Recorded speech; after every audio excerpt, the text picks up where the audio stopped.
जंगल में पहुंची, वन की शोभा को देखा तो देखती ही रह गई। अच्छे अच्छे बगीचे खड़ी है, फुलवारियां खिली हुई है, बागों में कोयले कुकू कुकू कर रही है, चिड़िया चहचहा रही है, ठंडी ठंडी हवा आ रही है।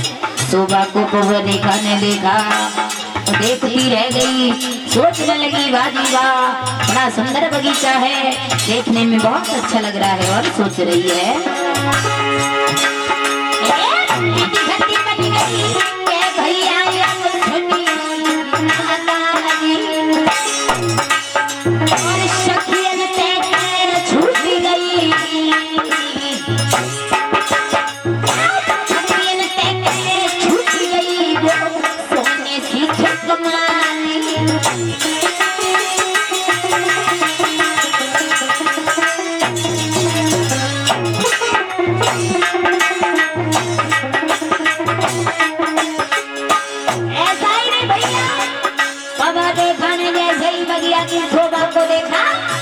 देखती रह गई, गाय किसी कभी ने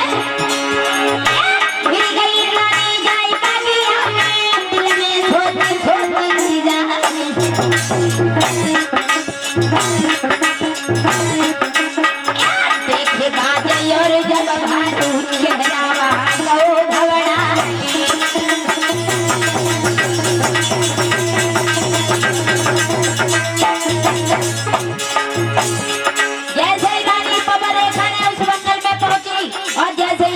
पहुंची। जब महाराज बगीचा की शोभा को देखा, देखती रही, ठंडी ठंडी हवा चल रही है, रथ से नीचे उतर करके घूमने लगी।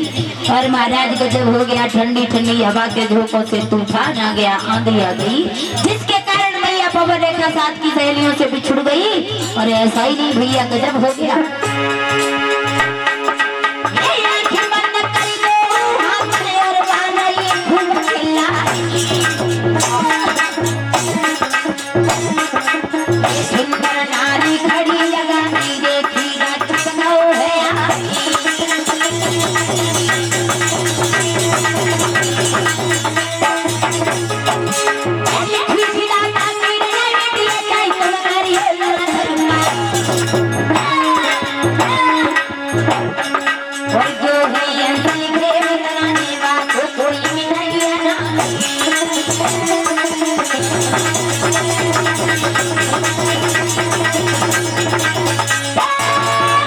मेरे भैया पवनरेखा जंगल में जैसे ही पहुंची, बगीचा की शोभा को देखा, महाराज तरह तरह के फूल खिल रहे हैं, ठंडी ठंडी हवा चल रही है, ठंडी ठंडी हवा के झोंकों से धीरे धीरे तेजी से तूफान सा आने लगा।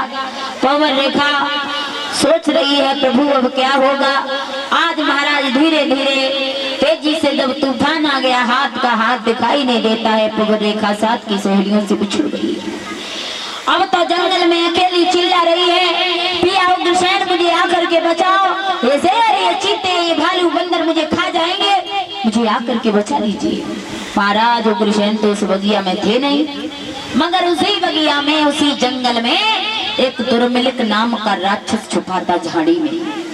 जैसे ही पवनरेखा की आवाज को सुना, निकल करके आ गया, कहने लगा, ए पवनरेखा, अरे जरा हमारी तरफ देखो, तुम इस तरह से चिल्ला रही हो, क्यों चिल्ला रही हो? तुम्हें मालूम है कि तुम्हारे पति जब तुम्हारे पास आ चुके हैं तो तुम्हारे हाथ लगाने की तो बहुत दूर है तुमसे, लेकिन महाराज कोई उंगली भी नहीं उठा सकता है दूर से।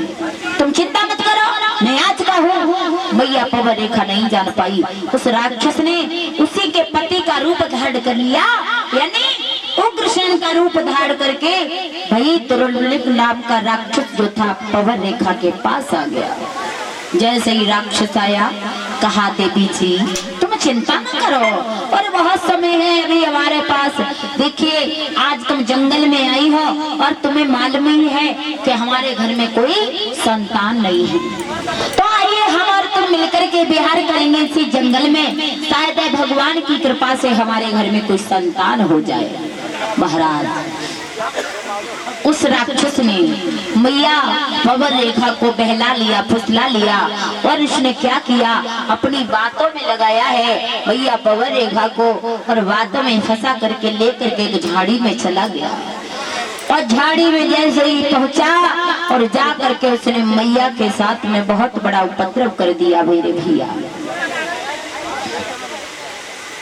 ऐसा ही नहीं कि धोखे में उसने चने करो सती संभोग, प्रकट है गयो अंत में निश्चर को संयोग।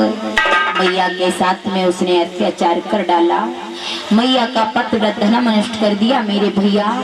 और जैसे ही पतिव्रत धर्म नष्ट किया उस राक्षस ने, उसके बाद खड़ा हो गया मैया पवन रेखा के पास और एकदम से अपना असली रूप बना लिया। मैया पवन रेखा ने जैसे ही उसकी असली रूप को देखा तो एकदम से चीखने लगी, एकदम से चीखने लगी पवन रेखा।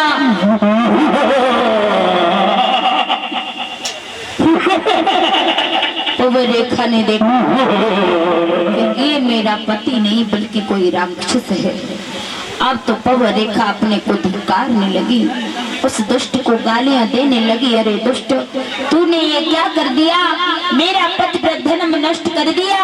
अब मैं अपने पति के पास जाऊंगी, क्या जा करके बताऊंगी, कैसे अपने पति को मुंह दिखाऊंगी। और ये सत्य बात है माता, औरत के पास अगर सबसे बड़ा आभूषण है, चाहे वो देखने में कितनी भी कुरूप है, लेकिन अगर उसका पतिव्रत धर्म नष्ट न हुआ हो तो महाराज वही औरत सबसे सुंदर औरत है।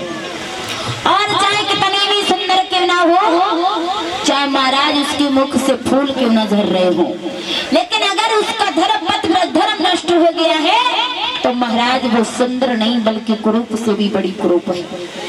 सबसे बड़ा अगर औरत के ऊपर आभूषण है, औरत के ऊपर, तो महाराज सबसे बड़ा आभूषण है उसकी इज्जत।